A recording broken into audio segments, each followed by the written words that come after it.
Hello and welcome.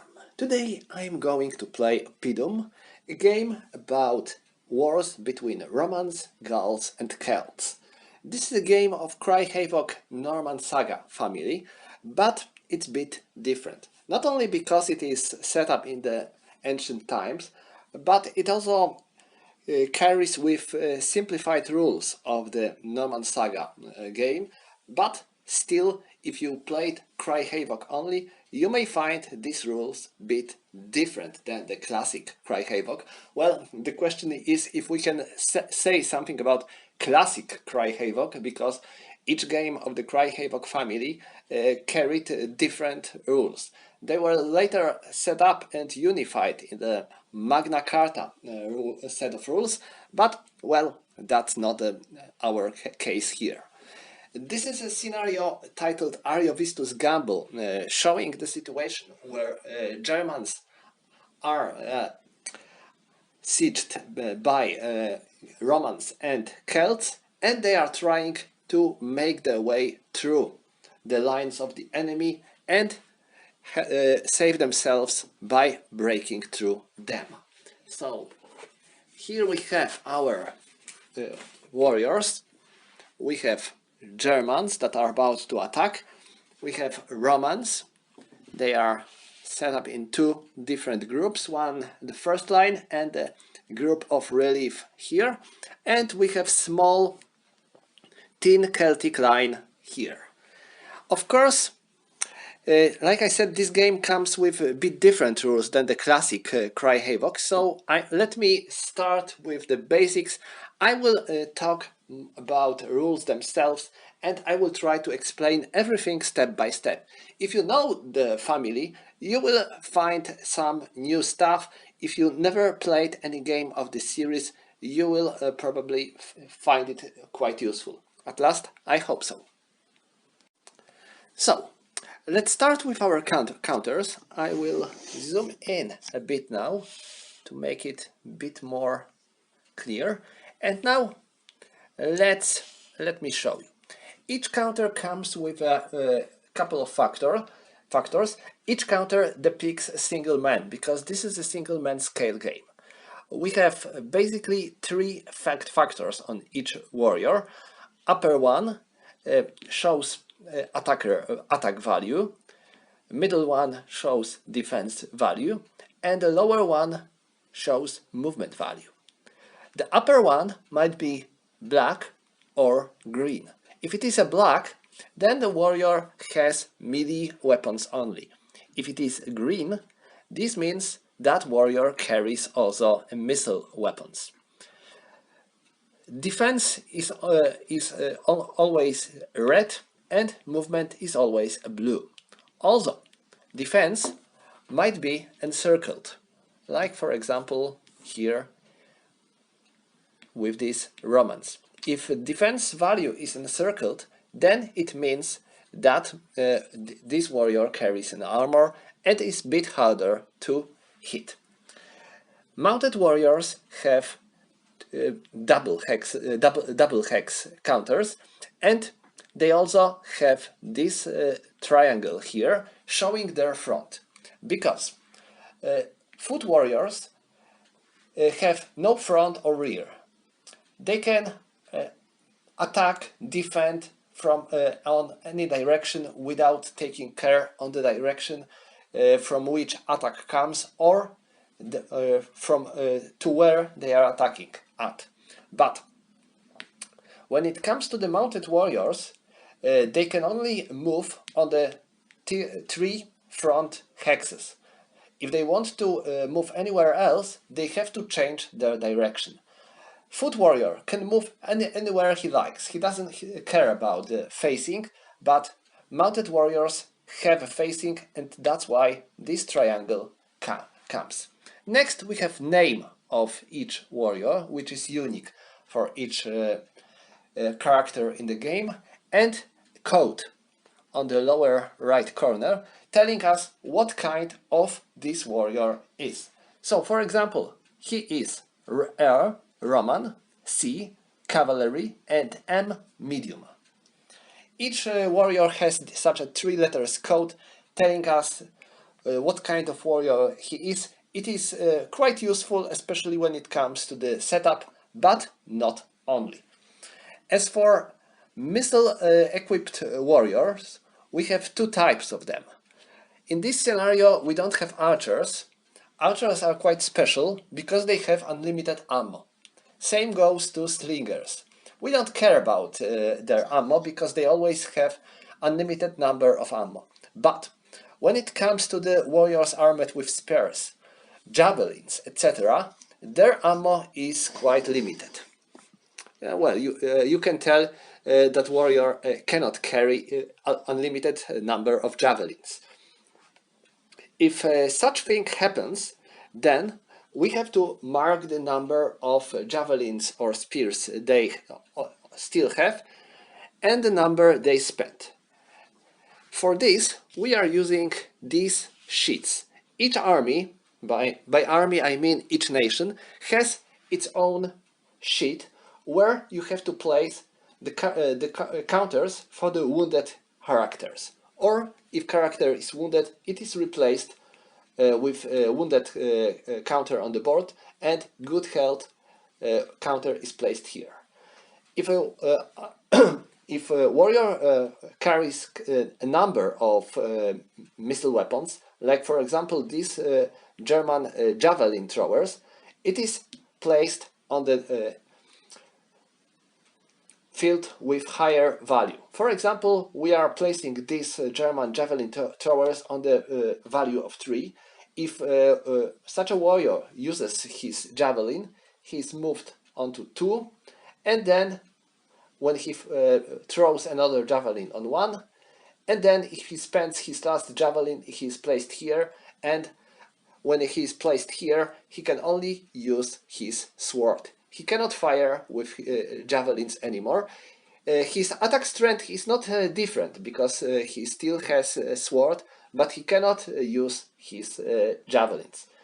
If a warrior is armored with shield and shield is disabled because something happens, then we have to move him on the shield disabled track.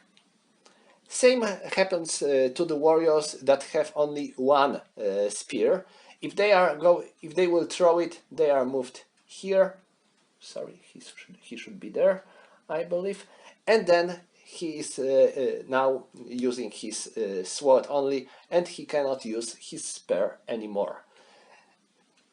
Same thing happens to the mounted warriors. Some of them have spears, so they can throw it on the enemy, and some have none. For example, let me show you. Let's check our Romans. Okay. So let's look at them.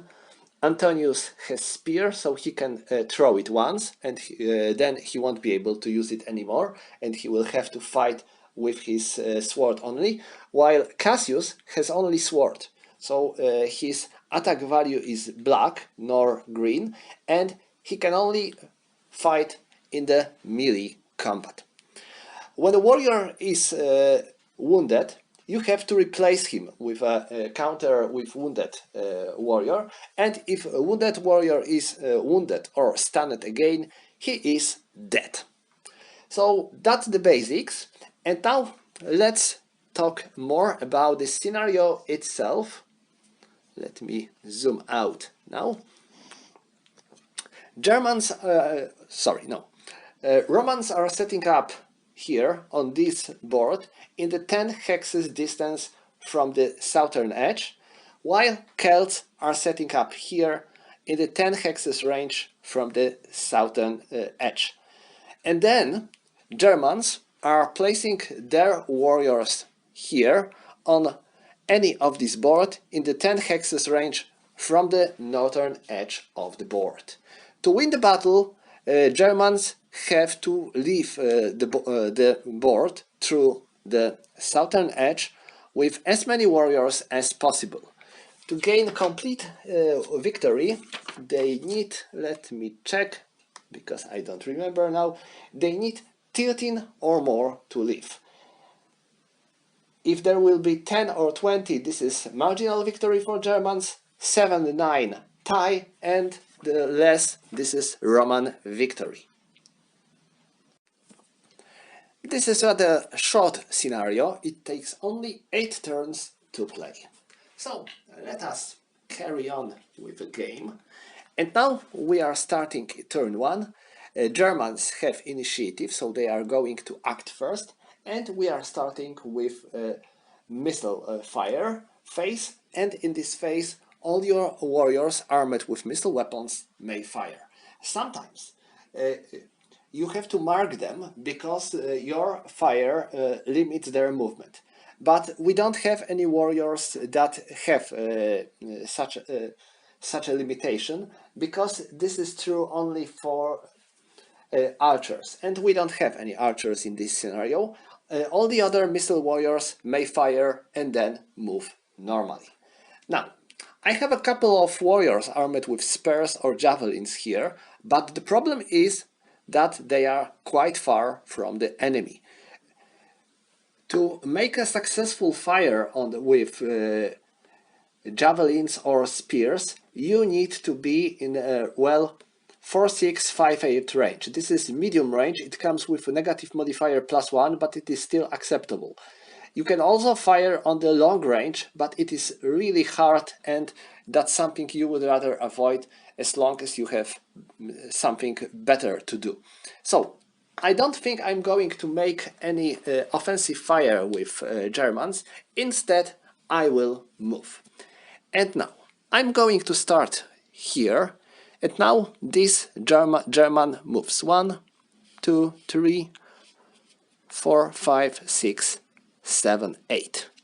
This guy follows him. 1, 2, 3, 4, 5, 6, 7. He cannot move here because this is a slope and you need to spend 2 movement points to go here. And you cannot end on the hex with another warrior who is alive, because there is no stacking in this game. Each hex is quite small. This is about 2 meters, and only a single living character may be at the hex at the end of the movement of the warrior. So you can cross the hex with a friendly warrior, but you cannot end up your movement on the hex where there is friendly living warrior. If there is a dead character here, you can end. But there are some limitations about it. I will cover them later. That's not very important for now. Next, here I have a mounted warrior. In the Norman saga, mounted warriors are very powerful. They can charge on the enemy as well. In this game, they cannot. First, because, well, I said this game comes with simplified rules, but there is also one important difference.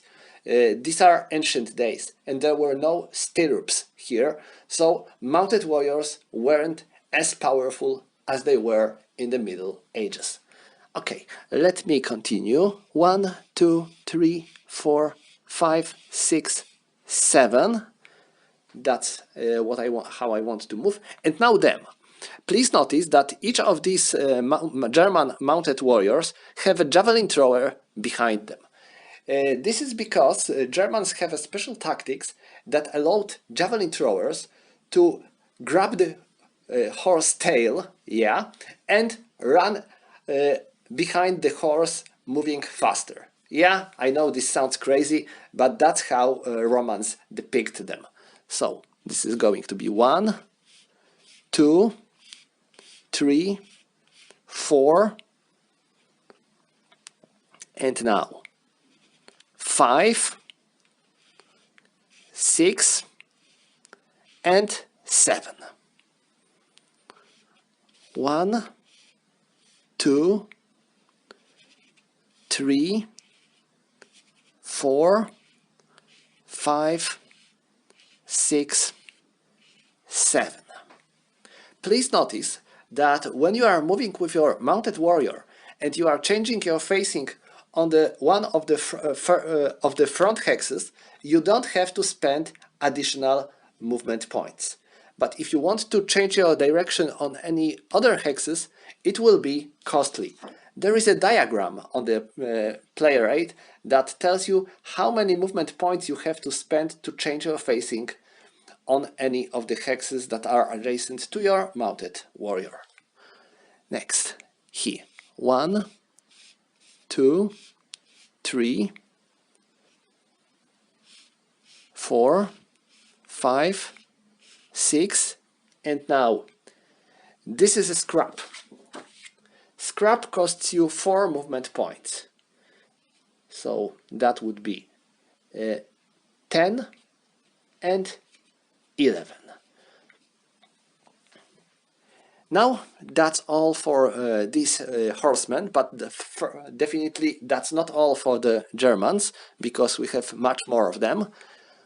1, 2, 3, 4, 5, 6, 7, 8, because there is a different cost for the hex for foot warriors and mounted warriors. Guess that's pretty logical. So mounted warrior pays 4 movement points for the scrap, while foot warrior pays only 2. Also, another important thing to remember is that when your mounted warrior moves, he pays only for his front hex. So I spent 4 movement points for moving here, but only 1 movement point for moving there. 1, 2, 3, 4, 5, 6, 7, 8. 1, 2, 3, 4, 5, 6, 7. There are 2. I need to spend 2 movement points to move into the 3 hex, so that's impossible for me. 1, 2, 3, 4, 5, 6, 7. 1, 2, 3, 4, 5, 6, 7. And now 1, 2, 3, 4, 5, 6. 1, 2, 3, 4, 5, 6, 7, 8, and 9. 1, 2, 3, 4, 5, 6, 7, and 8. Why I'm moving like this? Well, my tactics is to destroy these Celts. They are pretty weak, so it should be avoided. They should be able to get out of them easily. And then the other group is going to engage Romans, hoping that they won't be able to help their Celtic allies. Well, we will see if it will work. 1, 2, 3, 4, 5, 6, 7, 8. 1, 2, 3, 4, 5, 6, 7, 8, 9. 1, 2, 3, 4, 5, 6, 7. 1, 2, 3, 4, 5, 6, 7, 8. 1, 2, 3, 4, 5, 6, 7, 8. 1, 2, 3, 4, 5, 6, 7, 8. So that's all for the German movement. You may ask about these carts and horses here. They are symbolizing the fact that German king Ariovistus placed wagons with with horses just behind his lines to make his warriors fight better and show them that there is no way to retreat. They can only advance. So that's all for the movement phase, and now we have to resolve combat phase. In this phase you can attack enemy warriors on the adjacent hex. These attacks are your choice. So you don't have to attack enemy warrior on the adjacent hex. You may simply defend against him, but do not perform any active actions. But, well, if you want, you can attack enemy warrior. You can attack with as many warriors as you like, but in each attack you can attack only a single warrior. So, for example, this German horseman cannot attack these two Celts together. He can only attack a single one of them.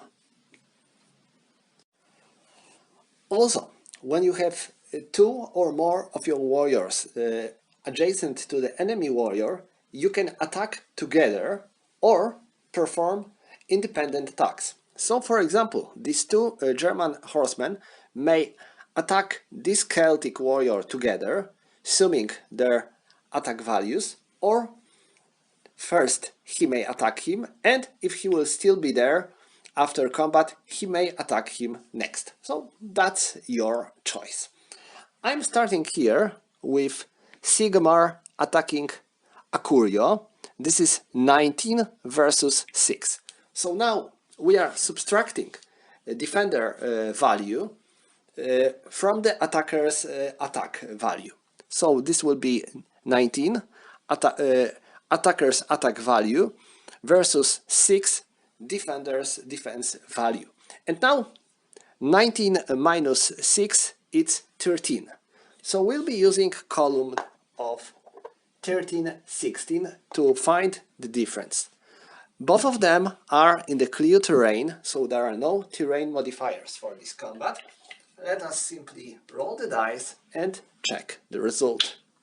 This is 1, so that's great because the less you roll, the better for the attacker, of course.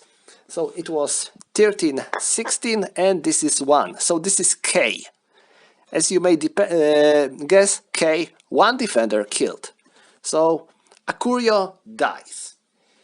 He is now replaced with a dead marker because dead bodies all still count on the battlefield. If there are 3 dead bodies on the hex, you have to spend 1 additional movement to move through this hex. If there are 6 dead bodies on a hex, this hex is impossible. Horse dead body counts as 3 human bodies. Okay, so now, since he was able to eliminate him, he can now perform advance after combat. When you perform advance after combat, you can move again up to the half of your movement allowance. So now he has 12, and because of that, he can move up to 6 movement points. You have to perform advance after combat instantly, after you manage to kill or stun the enemy. So now I am moving here. This is my first part of the advance after combat movement, and now I want to continue my movement here. But before I will go here, I have to make a risk roll because this is an infiltration. What the hell is infiltration? This is a situation when you move and you are adjacent to the enemy and you are moving on another hex which is adjacent to the same enemy. This is not working when you enter the first hex that you moved on during advance after combat. But when you move on another one, you have to make such a roll. First of all, it costs 2 movement points to move on such a hex. So it was 1, 2, 3, and now I have to make a risk roll for this hex on this table to see what's going on with me. If are there any modifiers here? Let me check. Yes, I have -1 because I am a mounted warrior. So, oh hell, that's the worst roll possible. Well, because just like in the combat, you want to roll as low as possible, and 0 means 10. So that's the disaster.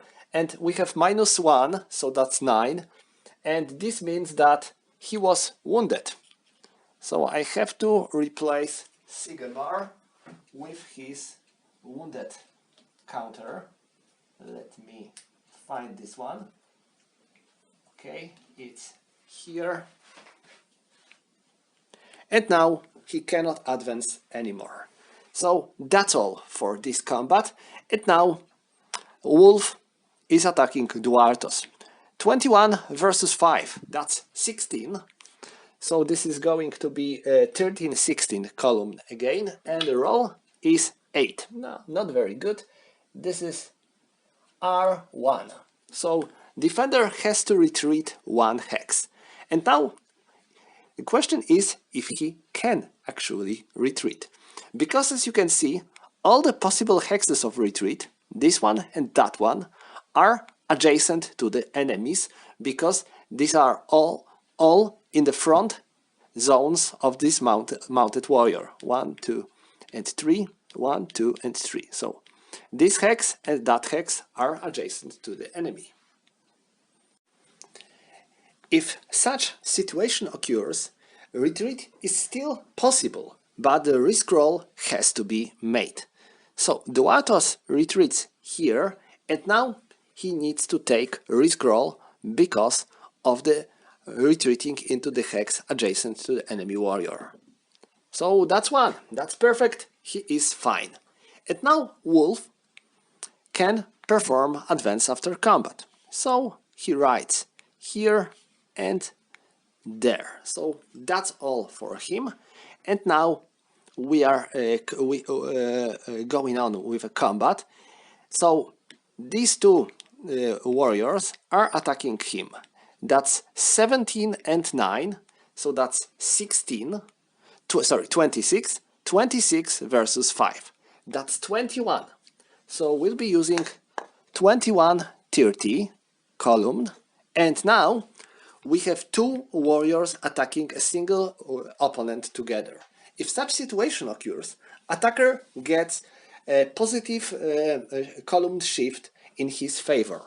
So we were using 21-30 and we are shifting into 31-50 because of the numerical advantage. So that's there are no terrain modifiers because they are all on the clear terrain. So we are making a roll, and that's 5. 5 in the 31-15. That's W. This means that defender was wounded. So Damos is wounded, and he is replaced with the wounded marker. Next, Aldo attacks Akumis. He has 21 versus 5, so that's 16. And we are not using this terrain because his front hex is clear. But, well, I want to be sure. I will make check if I am correct here. No, I was wrong. It's good that I made a check, because the worst terrain is on these two hexes. The worst terrain is used. So we have to take an effect of this terrain in this combat. So this is going to be 21 versus 5. So this is going to be 16. So 13-16. And there is a scrap here. And scrap is negative terrain because it has minus. So we have to make a shift in favor of the defender. So it was 13-16 and we are moving into 9-12 now. And let me roll. No! Attacker wounded. So Aldo is wounded. No. That's not how it should be. So another German rider is wounded now. Okay, and let's continue. Here we have a mounted combat between two mounted warriors, German and Roman. That's 20 versus 13, so that's 7. So this is going to be 5-8, and we have to add +1 to the die roll because Cassius wears armor. That's 2. Very good roll. This is S. This means that defender is stunned. And that's the interesting case because we have a mounted warrior. If mounted warrior is stunned, he falls from his horse instantly. So we are flipping his counter on the riderless warrior. And now I have to take his own foot counter and place it adjacent to the horse. Now he's stunned.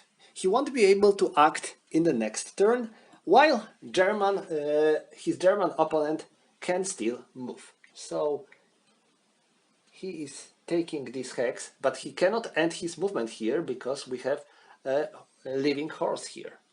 So he goes there. That's 2, 3, 4, 5 and 6. So that's his movement. Now I'm attacking here next. These two are attacking Claudius. They have 30 versus 6. So that's 24. And +1 for the numerical advantage. That this is going to be 21-30 and +1 column shift, that's 31-50, and also +1 to the die roll because defender wears armor. Let me roll again. That's 3. In the 31-50, this is K. So sadly, Claudius dies. So I need to replace him with a dead counter, and now Kurt can take the ground. Next, these two are attacking Vorenus. That's 28 versus 7. So that's 21 +1 column shift because of numerical advantage. That's 31 and +1 to the die roll because defender wears armor. That's 7. So that's 8. In the 31-15, this is S. So he is stunned. So he is still alive, but he is stunned. So I cannot take the hex. I can move through this hex if I want to perform advance after combat, but I cannot end my movement on this hex because he's still alive. And that's all for the German movement. Oh, wait a moment. I'm going to move 1, 2, 3, but on this hex I need to take risk roll. That's 2, so that's fine. I am all right. And now that's all for the German movement combat. Now, if any German warrior is stunned, he's getting back to normal. But I have no stunned warriors on the German side because, well, that was the first of their turns. And now we are moving into Romans and Celts. First of all, I can perform missile combat with all these warriors who are not adjacent to the enemies. So, if any of my warriors is not adjacent to the enemy, he can fire his javelin or spear. Let me see. As for Celts, Bitumos isn't adjacent to the enemy, so he can throw his spear, but the question is if he has a line of sight to any of the opponents. It is important to remember that in this game you cannot fire through the hexes occupied by other characters. There were exceptions from this rule in the Norman Saga or Cry Havoc, but here you simply cannot. So, he might throw his weapon here, and that's what he's going to do, because there is straight line between center of this hex and center of that hex. It is not crossing that hex. So I'm throwing my javelin here. Let me see if he's armed with javelin or spear. I believe he has javelin, but I need to make sure. No, he has spear. So he will have only one shot for the entire game. But he is doing so. So I need to make a roll to see if he hit. He needs 4 or less to score a hit on the enemy. That's 1. So yes, he hit his target, And now I need to see how effective this shot was. Nope, that's not very good, because, well, you want to roll as low as possible. This is 8, we are targeting right there, so we got R2 plus DS. R2, this means that our target retreats 2 hexes, so 1, 2, and DS means that his shield is disabled. So I need to put him, this is Sigmar, on the part with shield disabled. So every time he will be attacked now, there will be negative modifier for him for having his shield disabled. And now Bitulos is marked as spending his weapon, so he won't be able to throw his spear anymore. He will be able to fight with his sword only. Let me check the other Celts. He cannot because he's adjacent to the enemy. He has a sword only. He cannot because he's adjacent to the enemy. But these Romans can. At last, he and they can throw their weapons on Delmar. So I will start with him. So Pontius is throwing his spear on Delmar. Let me see if he hits. 0. No, he misses. So he was targeting this hex, and there is still a chance that he will be hit because he occupies 2 hexes. So now I need to check the diagram that tells me which hex was actually hit. I'm checking this it like this because you always have to take the writing on the board as a north. So we are checking it here. So it was 10. I targeted this hex and I rolled 10. So this hex was hit. So no one was hit because no one was there. And now it was Pontius. So now I have to move Pontius on the track, on the field with a sword, so he won't be able to make missile attacks anymore. Next, Dominitius is throwing his pilum. That's 5. Well, that's a miss again. I was targeting this hex, so I hit that hex. So no one was hit again, and Domitius is also marked as the one who used his spear, so he won't be able to use it anymore in this game. Is that all for the missile combat for Romans? I think so.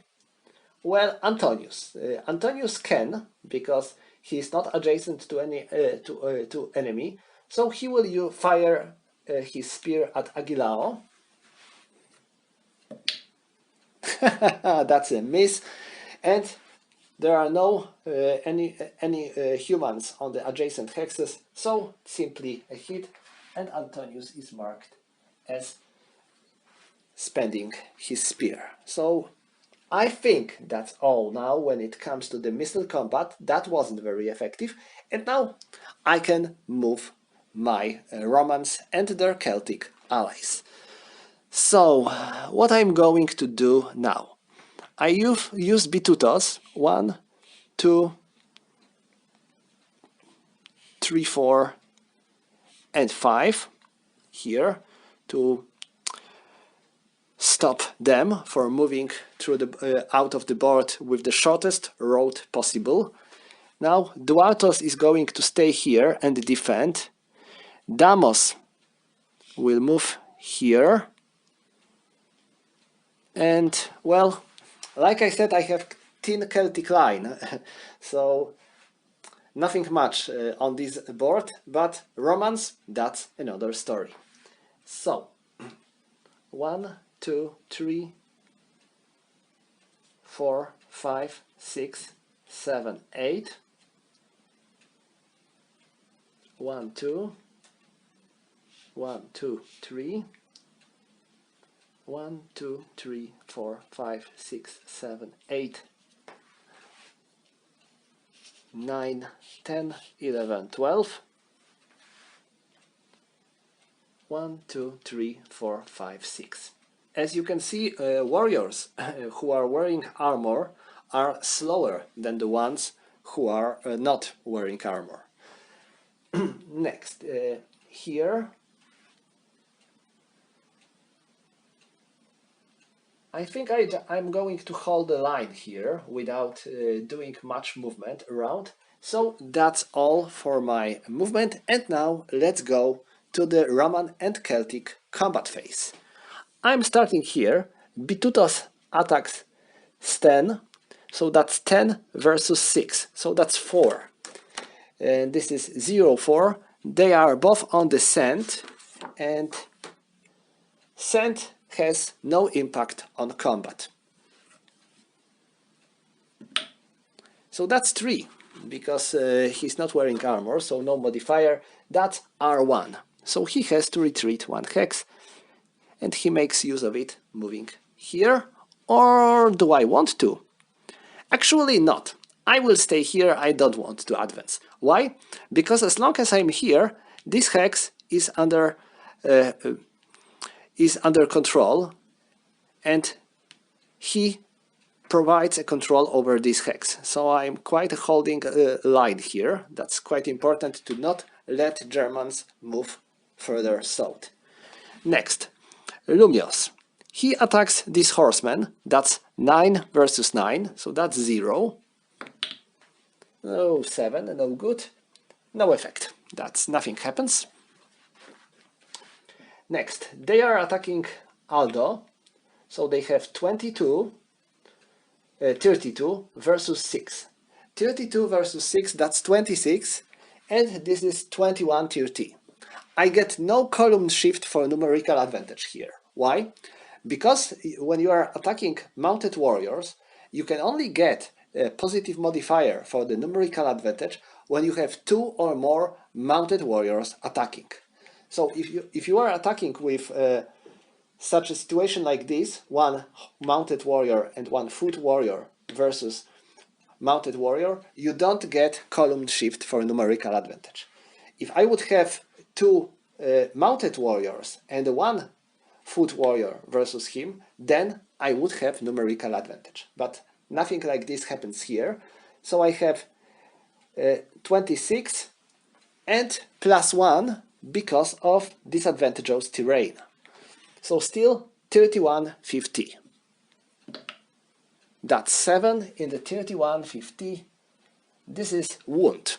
So Aldo is wounded, and he was already wounded. This means that he dies. So I need to place his horse, because his horse wasn't killed. He was killed. And now I need to place his foot character there, marking that he is dead. So dead body goes there. Alright, I am not pursuing, I am simply holding a line. Next, these two are attacking Delmar. They are foot warriors, so they don't get column shift for numerical advantage. They have 19 versus 12, so that's 7. And this is 6 in the column of 5-8. This is no effect. Nothing happens. Next. These three are attacking Kurt. So they have 22, 29 versus 11. That's 29 versus 11. So this is going to be 18. And this is going to be 17-20. We don't get a modifier for numerical advantage, but we have a negative modifier for disadvantageous terrain. So from 17-20 we are shifting into 13-16, and 4 in the 13-16, this is W. So Kurt is wounded.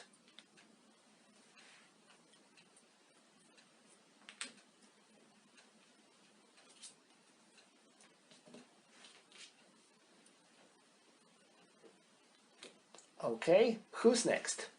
I think Servius is going to attack Rocco, He has 11 versus 6, so that's 5. And oh, that's 10. In the 5-8, attacker wounded. That's bad for Servius. He is now wounded. Now Sabinus is going to attack Odo. This is 12 versus 6, so that's 6. But they are both on the slope hexes, here and there. This means they are both on disadvantageous terrain, and because of that, modifiers are nullifying. Because we have -1 for the attacker, because he's on the disadvantageous terrain, and -1 for the defender, because he's also on disadvantageous terrain. So simply one negative modifier nullifies each other, and now we have 6. So this is 5-8, and let me make a roll. That's 5. In the 5-8, this is R1. So defender has to retreat 1 hex, he goes there, and Sabinus makes his advance. And that's all for the Roman combat. And now, after all the combats are resolved, I have to flip all the Roman stunned characters onto their full health again. I don't think I have any Celts stunned. No, I don't have. So this is the end of the turn 1. Well, that was pretty long because I think I explained it a lot. But I guess the next turns are going to be more faster. Well, let's hope so. I played this scenario a couple of times, and when I played first, Germans won quickly, and that was a very bloody battle for Romans and their Celtic allies. Later I was able to win the battle with Romans, but most often it ended with a draw. We will see how it's going to end today.